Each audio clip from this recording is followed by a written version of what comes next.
Shalom saudara yang dikasih Tuhan. Kembali kita akan melanjutkan pelajaran The Secret of Yunus. Kita sudah masuk di dalam Yunus pasal 2 ayat yang ke-5. Kita akan melanjutkan sampai ayat yang ke-6. Saya akan bacakan dalam terjemahan baru, kemudian dalam terjemahan King James yang saya bahasa Indonesiakan. Dalam terjemahan baru ayat yang ke-5. Segala air telah mengepung aku, mengancam nyawaku. Samudra raya merangkum aku. Lumut lautan membelit kepalaku. Ayat yang ke-6. Di dasar gunung-gunung aku tenggelam ke dasar bumi. Pintunya terpalang di belakangku untuk selama-lamanya. Ketika itulah Engkau naikkan nyawaku dari dalam liang kubur. Ya Tuhan Allahku. Dalam bahasa Inggrisnya berbunyi demikian. Segala air telah melingkupi saya, bahkan sampai kepada jiwa. Kedalaman telah menutupi saya, lumut gulma membungkus kepala saya. Saya turun sampai ke dalam bawah gunung-gunung. Bumi dengan tiang-tiangnya telah melingkupi saya selamanya. Tetapi Engkau mengangkat nyawa saya dari kerusakan. Oh Tuhan Allah saya. Oh Lord my God. Ayat ini luar biasa lagi saudaraku ya. Ayat 5 dan 6 doa Yunus. Ini Yunus menceritakan betapa tidak enaknya tinggal 3 hari 3 malam dalam perut ikan besar. Dia hidup bercampur dengan segala makanan, kotoran, lumut, gulma, dan lain-lain. Itu membungkus kepala saya. Betapa bau banyaknya. Waduh, gak enak. Dia sangat tersesak karena air laut. Juga kepalanya tercekik oleh lumut gulma yang ada dalam perut ikan tersebut. Saya gak bisa bayangkan cara Allah menghidupi Yunus dalam perut ikan besar itu. Apakah mungkin ini, saya mengandai-andai, apakah mungkin ada ruang yang membuat Yunus bisa menghirup nafas?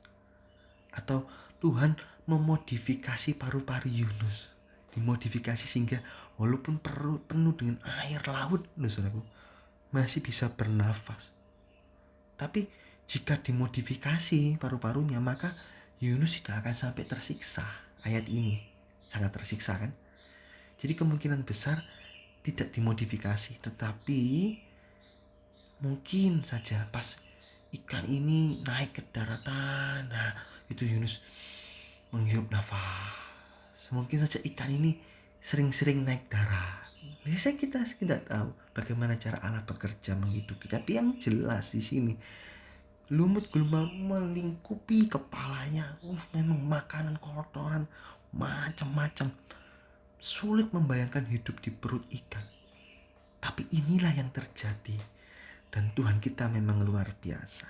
Di sini dia sangat tersiksa lahir dan batin.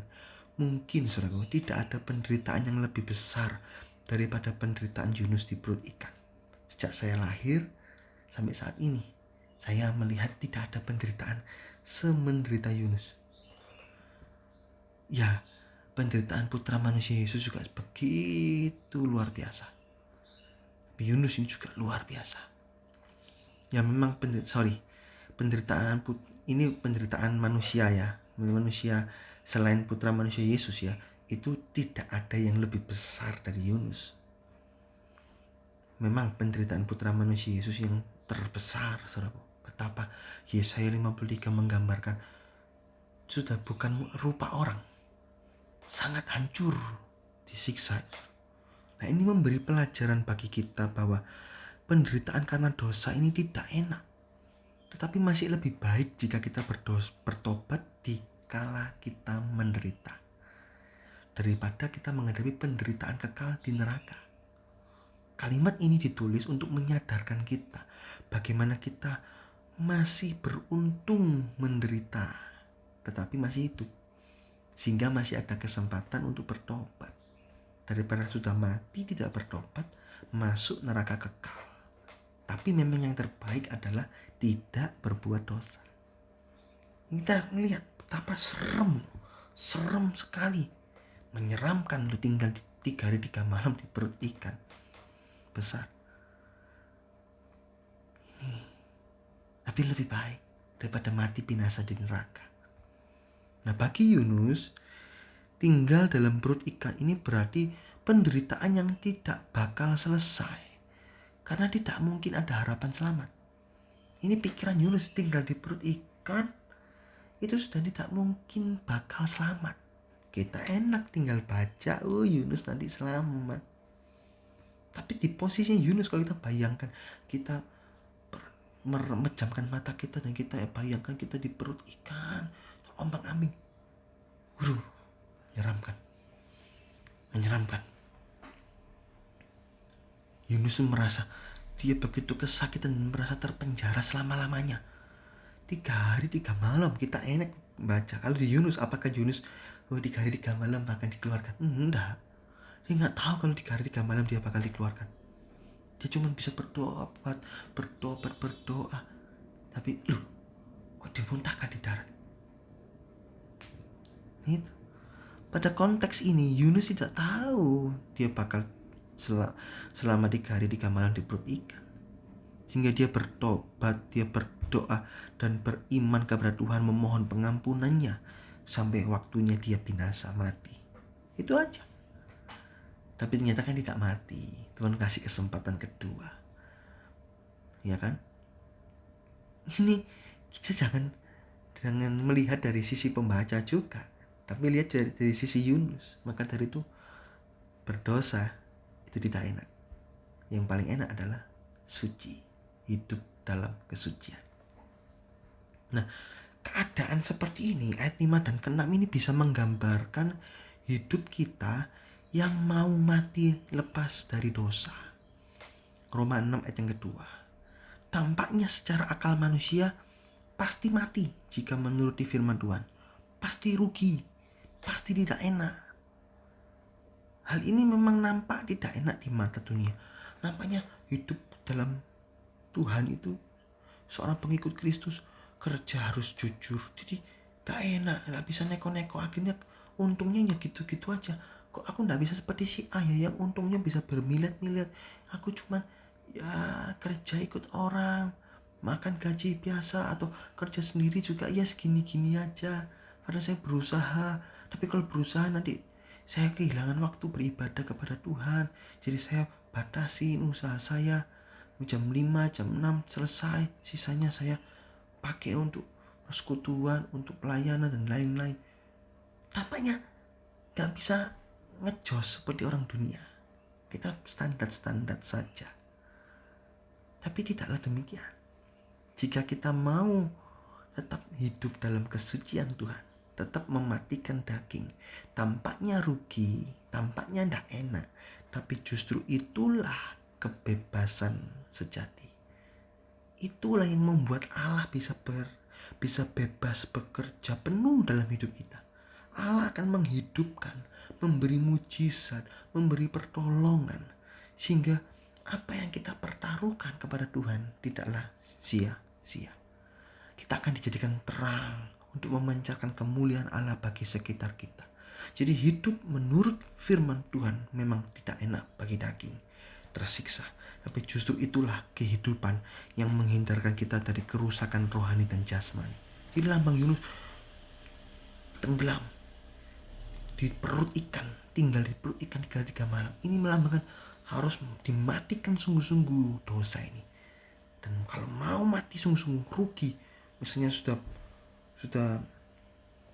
mencuri, dia ngaku, dimaki-maki sama atasannya, mungkin dimasukkan penjara, nampaknya rugi. Tapi itu kebebasan sejati. Setelah 3 hari 3 malam Yunus dimuntahkan keluar, bebas dari dosa. Ini lambang ya, lambang juga dikuburkan dosa, bangkit dengan hidup yang baru. Ini jangan merasa sayang dosa itu, disayang-sayang jangan. Matikan, bangkit dengan hidup yang baru. Hidup dengan mujizat Tuhan, hidup dengan pertolongan Tuhan, hidup dengan pimpinan Tuhan, hidup dalam kesucian. Itu yang terbaik ya. Dan ayat yang ke-6 ini ditutup dengan kata Tuhan Allah kepunyaan kita. Oh Lord my God, oh Tuhan Allah saya. Memang dialah Tuhan dan Allah yang harus kita taati dan kita sembah di dalam nama Tuhan Yesus Kristus. Di dalam Yesuslah ada kehidupan, di dalam Yesuslah ada kemenangan, bahkan lebih dari pemenang. Tapi syaratnya, daging harus dimatikan terus-menerus. Roma 6 ayat yang ke-6. Tubuh dosa dibuat tidak berdaya, daging dibuat tidak berdaya. Dalam bahasa Yunani-nya dikatargeokan, dibuat non-aktif. Walaupun belum off, seperti volume radio, masih non-aktif, dinulkan. Mau bersuara dindulkan terus sampai satu titik kita mati atau pengangkatan kita benar-benar off. Hidup dalam kesucian, mentaati firman Tuhan dan pimpinan Roh Kudus. Apa yang nampak rugi karena kita menuruti firman Tuhan, Tuhan akan balikan pada waktunya Tuhan. Apa yang rasanya saya buang waktu banyak untuk melayani Tuhan, tidak akan sia-sia. Saya sengsara loh. Hidup dalam kesucian itu sengsara. Teman-teman keluar kota, teman-teman bisa pergi lokalisasi. Saya pulang kerja di hotel atau di kos. Duduk, gak ada TV. Kalau di kos biasanya mungkin gak ada TV. Tapi ya sudah, nikmat. Kenapa kamu gak mau ke lokalisasi? Ayo mumpung di luar kota. Enggak. Itu hidup dalam Tuhan. Oh rugi kamu, goblok kamu, bodoh kamu. Enggak, saya enggak rugi. Inilah kebebasan sejati. Hidup dalam kesucian. Saudaraku ya, ini sedikit dari ayat yang ke-5 dan yang ke-6 tentang penderitaan Yunus dan bagaimana hidup mati lepas dari dosa walaupun tampaknya rugi, tidak bisa bebas berbuat dosa lagi. Tapi itulah yang sejati, kebebasan sejati. Justru itulah yang memunculkan pertolongan Tuhan, pimpinan Tuhan, mujizat Tuhan, berkat Tuhan dalam hidup kita. Puji Tuhan, Tuhan Yesus memberkati.